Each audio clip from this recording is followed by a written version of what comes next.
Me? For real? Oh. You can call from the Bahamas using Rev Boy's prepaid home phone service and prepaid chat cards for much less. Hey girl, are you ready? You get free unlimited on-island calls, voicemail, and no internet service or ID is required. Hello? Rev Boy's prepaid home phone service and prepaid chat cards. Hey, vai bien. Staying in touch never sounded so good. Good evening, Bahamas. You're tuned in to NB12. Coming up tonight in news, an American diplomat returned to church today 1 week after she was accosted and robbed.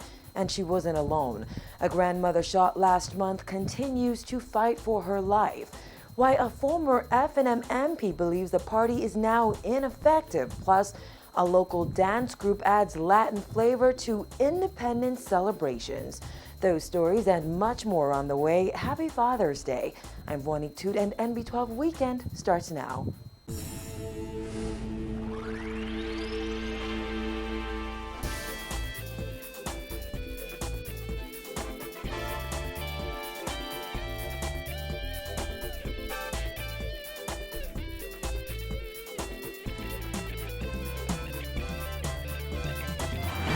Topping news tonight, 1 week after she was robbed and injured while walking to St. Francis Xavier Cathedral, the United States Embassy's Vice Consul Kathleen Kerr returned to her place of worship this morning. She was joined by Acting Chargé d'Affaires John Armstrong and Foreign Affairs Minister Fred Mitchell. The 74-year-old American diplomat says she will not allow that incident to deter her from doing what she loves.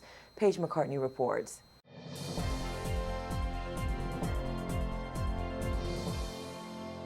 The Vice Consul said despite her attack, she will continue to come to St. Francis to worship, although she'll be a little more aware of her surroundings in the future. Police reported that the elderly woman was attacked and robbed as she walked to St. Francis Xavier Church on West Hill Street at around 11 a.m. last Sunday. A man approached her, threw her to the ground, and stole her purse. Kerr, who just came to the Bahamas in February, said she attended church every Sunday since she arrived without a problem. But she said she's not letting her experience paint a grim picture of the entire Bahamas or all Bahamians. So today I know we came in a different way, but you do, once you've been attacked, you do have feelings. If somebody stops you on the street, you kind of jolt. But actually I'm fine. I want to thank everybody for all the help and all the support, and everybody's been super. My room looks like a florist shop with all the flowers and everything, and I think that everybody's been terrific. And I know it's just one bad person, and all the Bahamians have been so nice and so supportive. Following the attack, the United States Embassy suspended the processing and distribution of U.S. non-immigrant visas in the Bahamas, saying that the employee who was attacked had a rare expertise. Kerr said she was happy to return to work last Wednesday. Nice to be back at work. There's nothing like work to make you forget about anything else, to forget about yourself. And what are you doing to protect yourself now? What do I do to protect myself? I just look around. I've lived in many countries, and this isn't a problem just for the Bahamas. I've lived in countries where you always have to watch what you're doing, where you're going, what's happening, and be aware of, yourself and others. And I'll be even more aware now. Acting U.S. Chargé d'Affaires John Armstrong said although the embassy is displeased with the incident, it hasn't affected the diplomatic relationship between the Bahamas and the United States, which he says remains incredibly close. But Armstrong said the embassy will continue to warn Americans living in and visiting the Bahamas to be aware of the crime problem. We have issued messages to American citizens. Of course, those messages still stand. The Bahamas is a beautiful place, but don't leave your street smarts at home. We will never take the Bahamas for granted. Our friendship, our relationship is strong. This is a problem. Again, we support the Bahamas dealing with this problem. We want to work together. We want to help. And that's where we are. I don't think any interpretation of it being a blow to our relationship, I think, would probably be an over-interpretation. Also attending this morning's church service was Minister of Foreign Affairs Fred Mitchell, who said while it was an unfortunate event, the incident is not symptomatic of the general state of crime in the country. Certainly there's no intent toward U.S. diplomats or toward our visitors. The country should be safe. The government's committed to making sure that it's safe, and all the officials have been prepped about this. to be sure that we do everything in our power to make sure that this doesn't happen again. But the Reporting for NB12, I'm Paige McCartney. Catholic Archbishop Patrick Pinder says he made an effort to attend this morning's service after learning that the U.S. diplomat was returning today. He said the Catholic Church is saddened by the attack, but it in no way represents the Bahamian people. We deeply regret what has happened, and I am particularly pleased that you are back here to worship again today. When I spoke with Mr. Armstrong earlier this week, he mentioned that you'd be coming today, and I said, okay, I'll be there too. So I'm here today because you're here today. Armstrong said while the United States remains committed to assisting the Bahamas in the fight against crime, it is up to Bahamians and the government to take the necessary measures to address this problem. Wherever it is, we need to work against this scourge. It's a problem here in the Bahamas, it's a problem in the United States, and we stand ready to support the Bahamian government in their efforts against crime with capacity building, training, equipment, and know-how.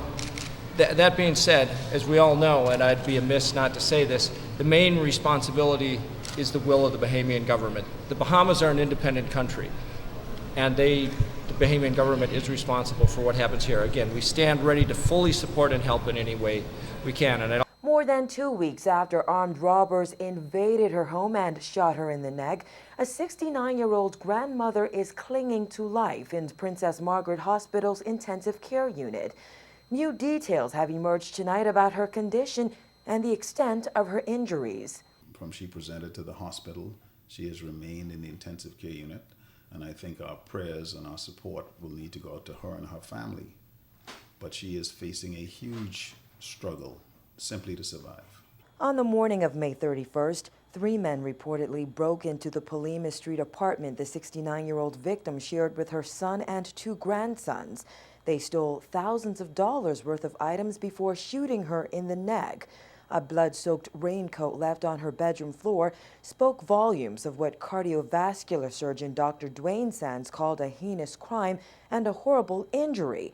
He told NB12 he operated on Belfine Lightbourne for 3 hours after EMS personnel brought her in. She was very critically injured. She suffered a shotgun wound to her neck, which damaged the very important blood vessels going to her brain.